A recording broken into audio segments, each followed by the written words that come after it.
শেখ হাসিনা নির্বাচন জনগণ প্রত্যাখ্যান করেছে।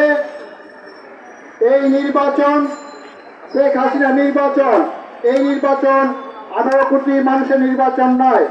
তাই গণফ্রন্ট বাংলাদেশ পিপলস পার্টি সহ আমাদের যে 36টি দল রয়েছে সকলে জনগণ সহ নির্বাচন প্রত্যাখ্যান করেছে এবং অবিলম্বে এই নির্বাচন কমিশনকে বলবো অবিলম্বে এই তফসিল বাতিল করুন। সংগ্রামী সাথী বন্ধুগণ, বক্তব্য রাখবেন গণফ্রন্টের ছাত্র বিষয়ক সম্পাদক ছাত্র নেতা জনাব অ্যাডভোকেট সঞ্জিত রহমান শুভ। সংগ্রামী বন্ধুগণ, গণফ্রন্ট এবং বাংলাদেশ পিপলস পার্টি কর্তৃক ঘোষিত 48 ঘন্টা অবরোধের আজকে আমরা প্রথম দিন পালন করছি। আপনারা দেখেছেন আমরা ইতিমধ্যে বিজয়নগর পানির ট্যাঙ্কি থেকে এই অবরোধ সমর্থনে মিছিল শুরু করে এই প্রেস ক্লাব প্রাঙ্গণে এসে জড়ো হয়েছি। সংগ্রামী বন্ধুগণ, আমাদের মাঝে উপস্থিত আছেন গণফ্রন্টের বিপ্লবী সাধারণ সম্পাদক, এই ফেসিবাদ বিরোধী আন্দোলনের সবচেয়ে বলিষ্ঠ কণ্ঠস্বর, সুপ্রিম কোর্টের সিনিয়র আইনজীবী সিনিয়র অ্যাডভোকেট সুব্রত চৌধুরী। আমাদের মাঝে উপস্থিত আছেন বাংলাদেশ সুপ্রিম কোর্টের সাবেক সিনিয়র সহসভাপতি আইনজীবীদের নেতা একেএম জহুর হায়দার আফ্রিক ভাই। আমাদের মাঝে উপস্থিত আছেন বাংলাদেশ পিপলস পার্টির কো চেয়ারম্যান পারভিন নাসির খান ভাসানী, রফিকুল ইসলাম রণ এবং বাংলাদেশ পিপলস পার্টির বিপ্লবী সাধারণ সম্পাদক আব্দুল কাদের সহ গণফ্রন্ট এবং বাংলাদেশ পিপলস পার্টির নেতৃবৃন্দ। সংগ্রামী বন্ধুগণ, আমরা ধারাবাহিকভাবে এই বাংলাদেশের মানুষের সমর্থন নিয়ে শান্তিপূর্ণ আন্দোলন রাজপথে বজায় রেখেছে। বন্ধুগণ, আমাদের দাবি শেখ হাসিনার পদত্যাগ নিশ্চিত করার মধ্য দিয়ে একটা নির্দলীয় নিরপেক্ষ সরকারের মাধ্যমে একটা গ্রহণযোগ্য এবং সুষ্ঠু নির্বাচন দিয়ে জনগণের শাসন ব্যবস্থা বাংলাদেশে প্রতিষ্ঠা করা। বন্ধুগণ, আপনারা দেখেছেন এই সরকার তফসিল ঘোষণা করেছে, জনগণের বিরুদ্ধে দিয়ে সমস্ত রাজনৈতিক দলের ইচ্ছার বিরুদ্ধে গিয়ে একটা অবৈধ তফসিল ঘোষণা করেছে। এই অবৈধ তফসিল ঘোষণার পর আমরা দেখলাম শেখ হাসিনার নেতৃত্বে এই আওয়ামী লীগ একটা হাফলঙ্গের বাজার বসিয়েছে। সেই হাফলঙ্গের বাজার আমরা দেখলাম মুনাফেক মির্জাফরদের মাথা ব্যথা কিনে হচ্ছে। আজকে ঢাকা শহরে টাকা উঠছে, এই নির্বাচনকে কেন্দ্র করে আওয়ামী লীগ টাকা উড়াচ্ছে, টাকা দিয়ে রাজনৈতিক দল এবং মুনাফেক এবং মির্জাফরদেরকে বিক্রি করা হচ্ছে। আমরা দেড় বলতে চাই, আমাদের নেতা মুস্তফা হোসেন মন্টু, আমাদের নেতা সুব্রত চৌধুরী, আমাদের নেতা একেএম জহুর হায়দার আফ্রিক টাকার কাছে নীতি নৈতিকতাহীন কোনো কাজ করবে না। তারা রাজপথে আছে শেখ হাসিনার পতন না হওয়া পর্যন্ত তাদের নেতৃত্বে রাজপথে গণফ্রন্ট এবং বাংলাদেশ পিপলস পার্টি আন্দোলন সংগ্রাম অব্যাহত রাখে। বন্ধুগণ, সংগ্রামী বন্ধুগণ, আমরা ছোটবেলায় ম্যাজিক দেখেছি, আমরা জুয়েলাইসের ম্যাজিক দেখতাম। জুয়েলাইস হাতের ভিতর একটা জিনিস নিয়ে অদৃশ্য করতে ফেলতো, রুমালের ভিতর একটা কবুতর নিয়ে সেই কবুতরকে অদৃশ্য করে ফেলতো। আমাদের রাজনীতিতেও বাংলাদেশের ক্ষমতায় একজন সেই জাদুকর রয়েছে, সেই জাদুকর হচ্ছে শেখ হাসিনা। সেই শেখ হাসিনা বাংলাদেশের গণতন্ত্রকে এই জাদুঘরের মতো অদৃশ্য করে ফেলেছে। বাংলাদেশের গণতন্ত্র, মানুষের ভোটাধিকার, আইনের শাসন এই জাদুঘর অদৃশ্য করে ফেলেছে। এখন সময় এসেছে এই জাদুঘরকে অদৃশ্য করে ফেলার। এই শেখ হাসিনাকে ক্ষমতা থেকে অদৃশ্য করে ফেলতে হবে। ক্ষমতা থেকে যদি আমরা অদৃশ্য করতে না পারি তাহলে আমাদের কোনো ভবিষ্যৎ নাই।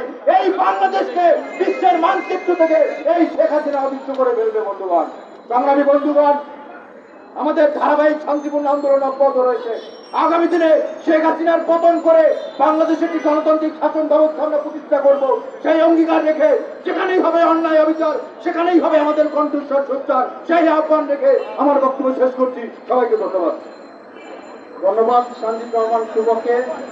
এবার বক্তব্য রাখবেন গণফ্রন্টের তথ্য গণমাধ্যম সম্পাদক জননেতা জনাব মাহমুদুল্লাহ মধু।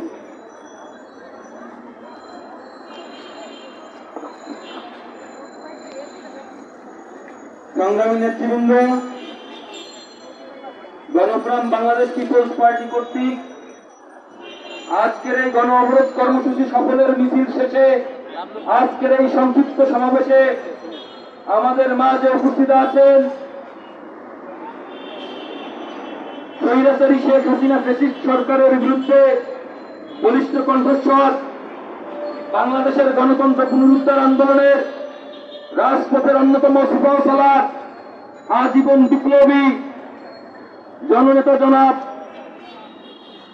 সিনিয়র অ্যাডভোকেট সুব্রত চৌধুরী, আমাদের মাঝে উপস্থিত আছেন গণফোরামের সংগ্রামী নির্বাহী সভাপতি এ.কে.এম. জগলুল হায়দার আফিক, উপস্থিত আছেন বাংলাদেশ পিপলস পার্টির সংগ্রামী মহাসচিব মোহাম্মদ আব্দুল কাদের, উপস্থিত আছেন সংগ্রামী কো চেয়ারম্যান পারভিন নাসের খান ভাসানী সহ গণফোরামের ও বাংলাদেশ পিপলস পার্টির নেতৃবৃন্দ, উপস্থিত জনতা ও সাংবাদিক বন্ধুরা, আপনারা সবাই জানেন দেশের বিরাজমান একটি ভয়াবহ পরিস্থিতি সৃষ্টি হয়েছে। এই পরিস্থিতি কারা সৃষ্টি করেছে? যারা মিথ্যা কথা বলে যে জনগণের হাতে মোবাইলকে দিয়েছে সেই স্বৈরাচারী শেখ হাসিনা এদেশে বর্তমানে বিশৃঙ্খল পরিস্থিতির সৃষ্টি করেছে। আপনারা জানেন একটি অবৈধ পাতানো তফসিলের মাধ্যমে এই সরকার এদেশে একটি ফ্যাসাদের সৃষ্টি করেছে, একটি সংঘাতের সৃষ্টি করেছে, যেখানে 18 কোটি জনগণ এই তফসিলের বিরুদ্ধে, এই নির্বাচনের বিরুদ্ধে তারা চাচ্ছে একটি অবাধ, সুষ্ঠু, শান্তিপূর্ণ, গ্রহণযোগ্য, সকলের অংশগ্রহণমূলক নির্বাচন। শেখ হাসিনা সরকার, এই কর্তৃত্ববাদী সরকার, এই দুর্নীতিবাদ সরকার ষড়যন্ত্র করে ক্ষমতা দখলের জন্য একটি পাতানো নির্বাচনের আয়োজন করেছে, একটি তামাশার নির্বাচনের আয়োজন করেছে। আপনারা জানেন তারা বুলিয়া উড়ায় যে সংবিধান অনুযায়ী নির্বাচন হবে। আরে ভাই, কিসের সংবিধান? কার সংবিধান? জনগণের জন্য সংবিধান। যে সংবিধানে জনগণের জায়গা নেই, আপনারা নিজেদের মতো করে সংবিধান তৈরি করে কিসের সংবিধানের কথা বলছেন? সংগ্রামী নেতৃবৃন্দ, আপনারা জানেন সংবিধানে স্পষ্ট করে আছে যেখানে জনগণের অধিকার ক্ষুণ্ণ হবে এমন কোন আইন থাকলে সেই আইনকে দ্রুত বাতিল করে জনগণের আইনে পরিণত করতে হবে। কিন্তু আমরা দেখেছি এই অবৈধ সরকার, এই শেখ হাসিনা সরকার 2014 সনে বিনা ভোটের নির্বাচনের মাধ্যমে এদেশের জনগণের ক্ষমতা দখল করেছে।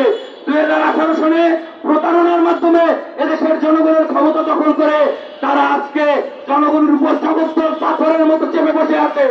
আপনারা সবাই জানেন সাধারণ জনগণ বাজারে যেতে পারছে না, খেতে পারছে না, সব দিকে দুর্ভিক্ষের সৃষ্টি হয়েছে। আমরা দেখেছি মুদ্রাস্ফীতি এত বেড়েছে প্রায় 130 টাকার মতো ডলার হয়েছে। কিন্তু এই স্বৈরাচারী সরকারের, এই নিষ্ঠুর সরকারের এদেশের জনগণের জন্য কোনো মায়া নেই, কোনো মহব্বত নেই, কোনো দায়িত্ববোধ নেই। তারা দেশের স্বাধীনতা সার্বভৌমত্বকে ভুলুণ্ঠিত করছে। তারা যে মুক্তিযুদ্ধের চেতনার কথা বলে সেই সাম্য, মানবিক মর্যাদা ও সামাজিক ন্যায় বিচার এদেশ থেকে আওয়ামী লীগ সরকার ভুলুণ্ঠিত করেছে। তারা মুক্তিযোদ্ধাদের অপমান করছে, মুক্তিযুদ্ধকে অপমান করছে। আমরা বলতে চাই বাংলাদেশের 18 কোটি জনগণ আপনাকে আর ক্ষমতায় দেখতে চায় না, কিন্তু তারা শান্তিপূর্ণ আন্দোলন করছে। আপনারা সবাই জানেন বিগত 1 বছর ধরে এই ফ্যাসিস্ট সরকারের বিরুদ্ধে শান্তিপূর্ণ লড়াই সংগ্রামের মাধ্যমে জনগণ চূড়ান্ত লক্ষ্যের দিকে হাঁটছে। এই মুহূর্তে এই ফ্যাসিস্ট সরকার, এই শেখ হাসিনা সরকার বিভিন্ন ভাবে ষড়যন্ত্রের মাধ্যমে, আপনারা দেখেছেন বিএনপির মহাসমাবেশে নাটকের মাধ্যমে হামলা করে এদেশের জনগণকে উস্কাচ্ছে। আপনাদের উস্কানিতে জনগণ পা দিবে না। আপনারা ষড়যন্ত্রের যে ফাঁদ পেতেছেন, এই সমগ্র ফাঁদ বাংলাদেশের 18 কোটি জনগণ তুলে ফেলে আপনার পতন নিশ্চিত করে এদেশে অবাধ, সুষ্ঠু, গ্রহণযোগ্য নির্বাচনের মাধ্যমে জনগণের ভোটাধিকার ফিরিয়ে আনবে ইনশাআল্লাহ। সবাইকে অসংখ্য ধন্যবাদ।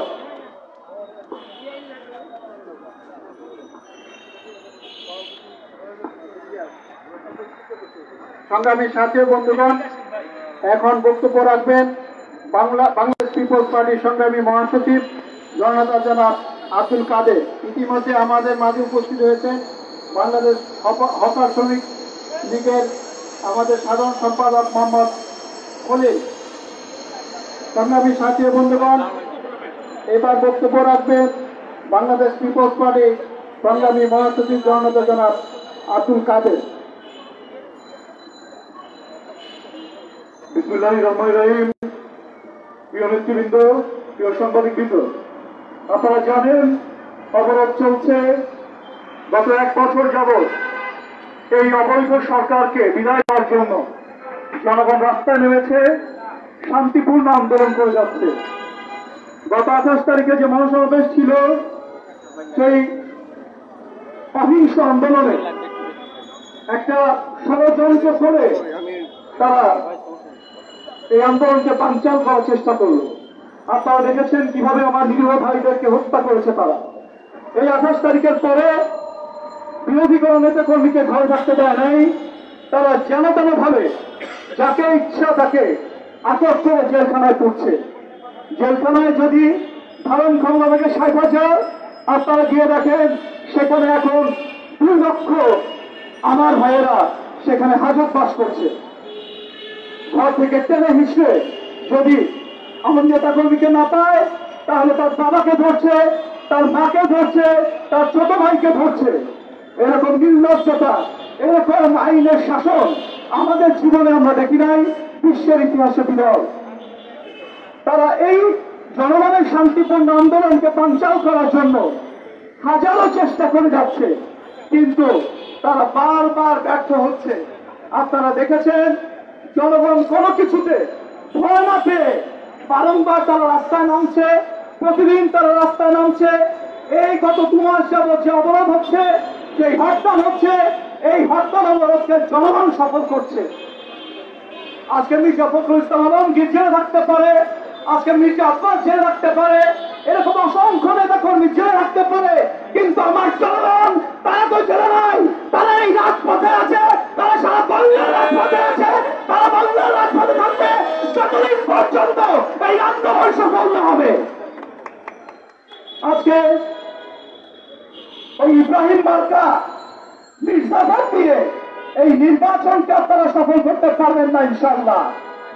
আজকে এরকম 2-4 জন যারা হাঙ্গা রুটির ভাগাভাগিতে চায় তাদেরকে দিয়ে এই বাংলাদেশের নির্বাচন হবে না ইনশাআল্লাহ। এই বাংলাদেশের নির্বাচন হবে বাংলাদেশের জনগণ, এই বাংলাদেশের মালিক, এই বাংলাদেশের জনগণ। জনগণকে বাইরে রেখে ওই 5% সমর্থন দিয়ে বাংলাদেশে কোনো নির্বাচন হবে না। আপনারা দেখেন না গত 2 বছরে যতগুলো উপনির্বাচন হয়েছে, যতগুলো ইউপি নির্বাচন হয়েছে, ভোট পেয়েছেন কয় পার্সেন্ট? 5 থেকে 10%। তার মধ্যে ঝিল মেরেছেন কয় পার্সেন্ট? আপনারা হিসাব করে দেখেন জনসমর্থন কোথায় গিয়েছে আপনাদের। আজকে আপনাদের জনসমর্থন তলানিতে চলে গেছে, কারণ জনগণ জানে আপনারা দুর্নীতিবাজ, জনগণ জানে আপনারা গণতন্ত্র হত্যাকারী, জনগণ জানে আপনারা লুটেরা। আপনারা যদি এই দেশে মস্তবে আবারও থাকেন, এই জনগণকে আপনারা শূন্য করে ফেলবেন। আর সেজন্যই বলছি সময় আছে, জনগণ কিন্তু মাঠে নেমেছে, জনগণ মাঠে থাকবে যতক্ষণ পর্যন্ত আপনাদের পতন না হবে। যদি খারাপ কিছু না চান, যদি ভালো কিছু না চান, এখনো সময় আছে, আপনারা ক্ষমতা হস্তান্তর করে দেন জনগণের হাতে। এই অবৈধ নির্বাচন কমিশন, এই ব্যর্থ নির্বাচন কমিশন, এই নির্লজ্জ নির্বাচন কমিশনকে বলবো সময় থাকতে পদত্যাগ করেন। আর জাতীয় পার্টি মেনন সাহেবকে বলবো এই সরকারের লেসপন্সার হয়ে এই সরকারের অবৈধ সুবিধা ভোগ